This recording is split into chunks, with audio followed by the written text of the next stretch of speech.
Buenas noches, mi nombre es Genoveva González Luis, estudio en la Universidad Virtual del Estado de Guanajuato. Mi matrícula es 190-16-317. El se titula La jurisprudencia.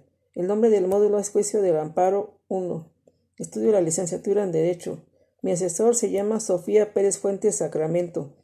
Hoy, 4 de noviembre del 2021, expondré el reto 2 titulado La jurisprudencia. Respecto al caso número 1, señala qué método de integración, reiteración, contradicción de criterios o precedentes obligatorios se utilizó para la creación de dicha jurisprudencia. Haciendo el análisis del caso número 1 por jurisprudencia común de la primera sala, el método de integración que se utilizó fue el de reiteración. Esto es de acuerdo al artículo 224. La jurisprudencia por reiteración se establece por los tribunales colegiados de circuito cuando sustenten por unanimidad un mismo criterio en 5 sentencias no interrumpidas por otra en contrario.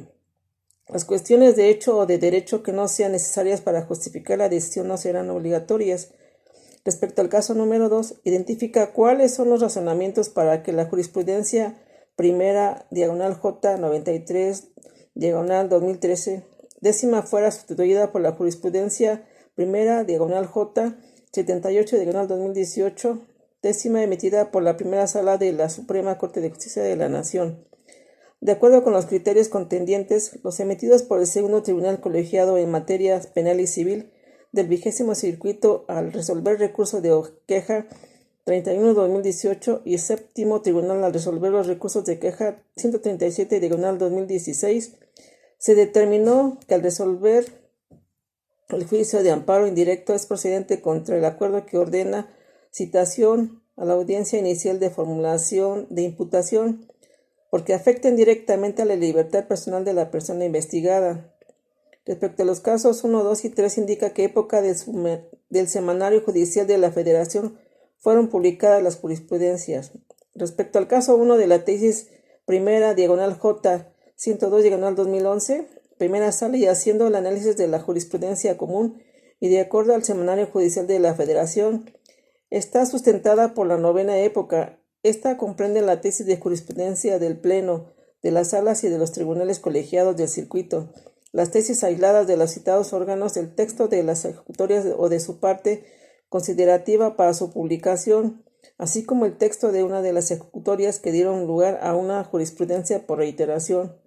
Esta fue establecida por acuerdo 5/1995 del Tribunal en Pleno de la Suprema Corte de Justicia de la Nación. El 13 de marzo de 1995 se estableció como fecha de inicio de la novena época del Semanario Judicial de la Federación. Respecto al caso 2 de la tesis primera J 78/2018, décima primera sala, y siendo el análisis de la jurisprudencia común penal y de acuerdo al Semanario Judicial de la Federación, está sustentada en la décima época, haciendo referencia a que esta época inició con la publicación de la jurisprudencia del Pleno y de las salas de la Suprema Corte de Justicia de la Nación, así como de los tribunales colegiados de circuito. Esta fue establecida mediante decreto publicado el 6 de junio del 2011 en el Diario Oficial de la Federación.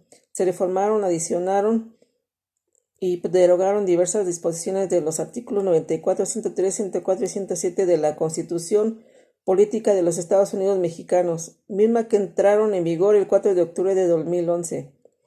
Respecto al caso 3 de la tesis P/J 145/2000 de Pleno y haciendo el análisis de la jurisprudencia constitucional común y de acuerdo al Semanario Judicial de la Federación, está sustentada en la novena época.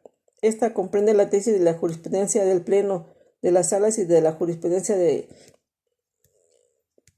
los tribunales de colegiados y del circuito, la tesis aislada de los citados órganos, el texto de la ejecutoria y de su parte considerativa para su publicación, así como el texto de una de las ejecutorias que dieron lugar a una jurisprudencia por reiteración.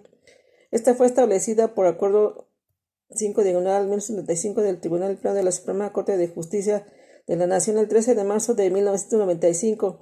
Se estableció como fecha de inicio de la novena época del Semanario Judicial de la Federación.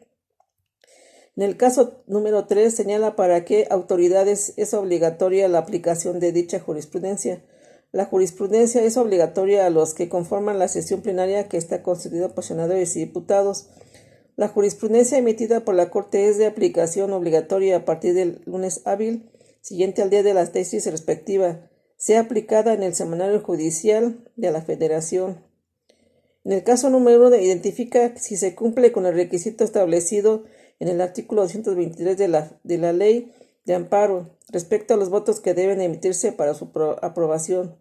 Citando el artículo 223, las razones que justifiquen las decisiones contenidas en las sentencias que dicten las salas de la Suprema Corte de Justicia de la Nación constituyen precedentes obligatorios para todas las autoridades jurisdiccionales de la Federación y de las entidades federativas cuando sean tomadas por mayoría de 4 votos, las que cuestiones de hecho o de derecho no sean necesarias para justificar la decisión no serán obligatorias.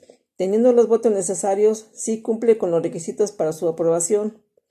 Conclusión. Es importante saber que la función de la jurisprudencia como fuente de derecho depende de las diferentes épocas, así como de los hechos, la regulación y de los métodos de interpretación, entre otros factores. Por lo tanto, la noción de jurisprudencia es indeterminada y aleatoria, por lo que se debe tener en cuenta las funciones del rol de los jueces y las responsabilidades que conlleva una jurisprudencia y de la jerarquía normativa que en ella se manifiesta. Por mi parte es todo. Gracias.